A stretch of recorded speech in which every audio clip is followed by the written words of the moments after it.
I can almost guarantee that either you or one of your friends has said racing games are not fun anymore.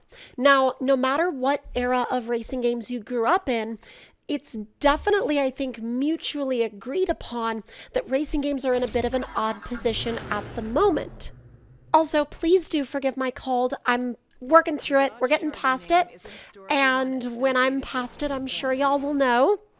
Now, whether your first racing game experience was in 2000 or 2005 or 2018 or maybe 1998, either way, there were always going to be, in all of those years, there were always new games coming out for you to try.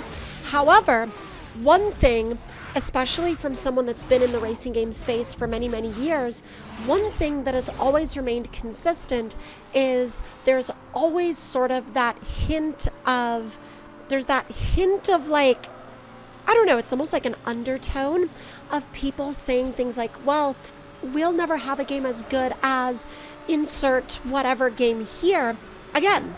Now, I know that this is something that really every fandom tends to do. People do it with films, people do it with video games, people do it in every subset of video games. They do it with racing games, shooters, platformers, kind of a little bit of whatever. And especially recently, I think there's been a large adjustment where that's not necessarily a small subset of people saying that anymore, but rather it's a larger, broader part of the racing game community that is kind of all saying really one of two things, and that's either that they want something new or they want something different, but they know that the games that they have right now are not giving them the experiences that they want. Now, this is not by any means meant to be some kind of downer video. It's not meant to be a video where I sit here and say, oh, well, that's it. Racing games should just pack it up and everybody should go buy PlayStation 2s and all of the remaining copies of Need for Speed Most Wanted from 2005 and live in a cave. Although you would think that that's kind of what some people want to do after really any kind of stroll through the comment section of any of Need for Speed's official social media posts.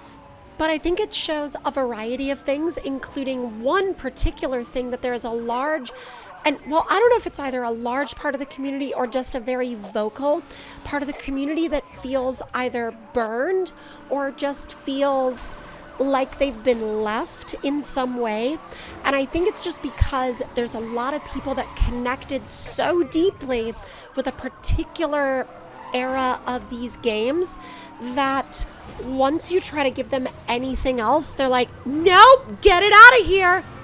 And we also see this with Forza, because every time Forza posts on social media, their entire comment section is filled with people saying that Forza Motorsport 4 was when the series peaked and everything after that is just quote unquote trash. And now we're going to take a step back and talk about why I think so many of these players and so many of these people seem to feel so incredibly burned. And I think it's honestly partially because, yeah, there have been let's just use Need for Speed and Forza as examples for kind of the various subjects here. And I think that there are legitimate reasons why people could feel burned by both of these series, but it's also one of the reasons why I've been going back in the catalogs of both of these games and exploring the back catalogs, because there is so much to love and so much to enjoy in the catalogs from both of these series. Now, one other thing is I'm sure that there's going to be someone out there that has beaten and 100%ed every single game in both Need for Speed and in Forza. And that person is, of course, going to show up in the comments and they're probably going to say, well, I've already done absolutely everything that there is to do in both of these game worlds and in both of these franchises, so I have every right to be pissed at the fact that the new games aren't what I want. And you know what? If you have 100% completed every single game up to now in both of these franchises, you have every right to be pissed off because, well, if they don't have a game to offer you, then they don't have a game to offer you, and you've completed everything. Although I feel like that's probably like such a small portion of the community that is actually looking for fresh racing game experiences. So what's the point, right? Why do I bring all of this up? Well, to be brutally honest, there are so many wonderful games out there that are, of course, not necessarily new, but they still offer a bunch of experiences, a bunch of wonderful experiences that are so much fun that you are just not going to find in a lot of the modern racing games. Now, granted, there are fun modern racing games out there, of course, but if you look back in that catalog just a little bit, you are going to find so many gems that you honestly probably didn't even know existed, or you're going to go back to them and then you're going to look at the clock like 3 hours later and you're going to go, holy crap, these games are a lot more fun than we gave them credit for. And now, yes, you are going to take a step back in the graphics department, but you know what? The more time goes on and goes on and goes on, y'all, I care so much less and so much less and so much less still about graphics, because it always seems like every time we see a new game getting announced, it's like graphical setting this and 4K this and ray tracing that, and like, I don't know, every time I hear somebody going on and on and on about just graphical achievement or graphical performance, I'm just like, you know, the other option, which is also totally valid, is to shut up. Maybe not that aggressively, but you know what I mean. And that's not me saying, you know, a game having amazing or wonderful graphics is bad or terrible or whatever the case may be, but it's just not a foundational component of a fun game. I had more fun going back and recording this Need for Speed Hot Pursuit footage than I've had, honestly, in a lot of the recent times that I've played the newest Forza Motorsport, which absolutely destroys this game graphically. But fun factor wise, I honestly had a wonderful time here, and I would kind of challenge most people to play this game and walk away with less of a smile on their face than they did from the new Forza Motorsport. Now, granted, obviously, if you just don't like arcade racers, then I can understand how you wouldn't like this game, but that same philosophy sort of applies to a lot of different games that just kind of seemed to prioritize fun rather than trying to prioritize a bunch of different things that then don't really fit together in a cohesive way, and then just end up being clunky and they don't feel right and this, that, and the other, and it just, the entire package of what the game is supposed to be just doesn't end up being all that much fun. And it's really, at least for me, at this point in racing games, it's not about whether your game is about racing on open roads, running from patrol cars, or, you know, customizing different tuner cars while you roam around like a city at night or whatever the case may be. But it's honestly, I could care less what the setting was as long as the game is designed around the premise of the player constantly being able to just have fun and enjoy the game and not really have to worry about much. Because remember, video games are an escape. They always have been an escape.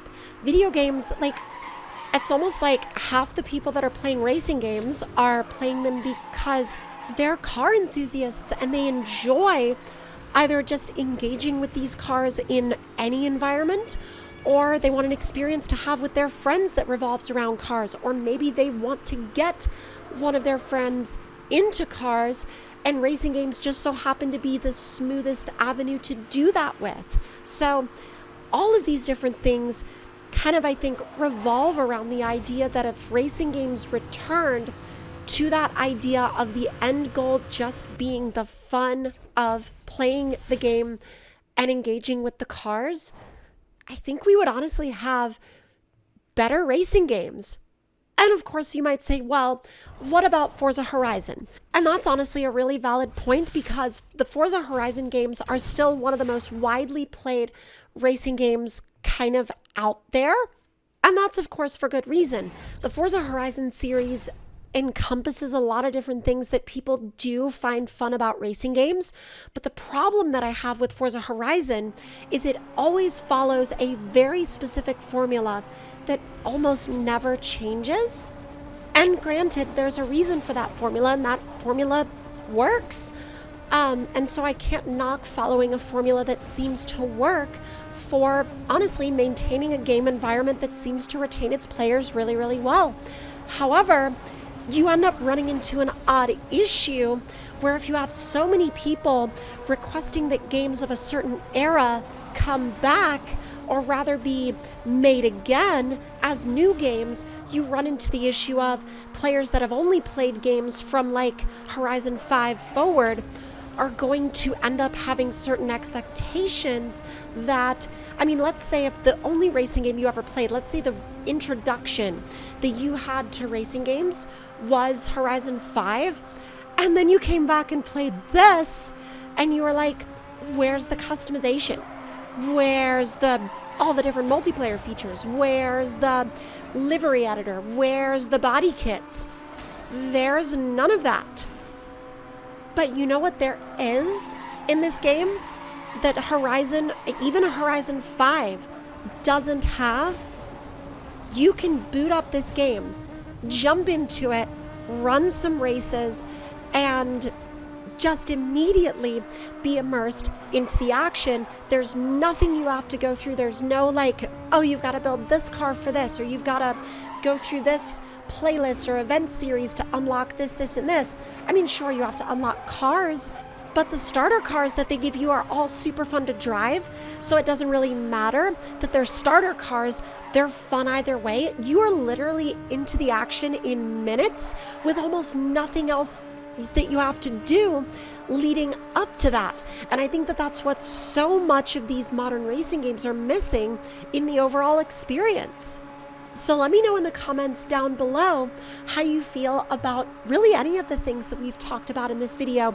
Do you agree with the things I've said? Do you disagree? Do you think that they're like all of my points are totally off base? I don't know. Let me know. I would love to know how y'all feel about really any of the things that we talked about here.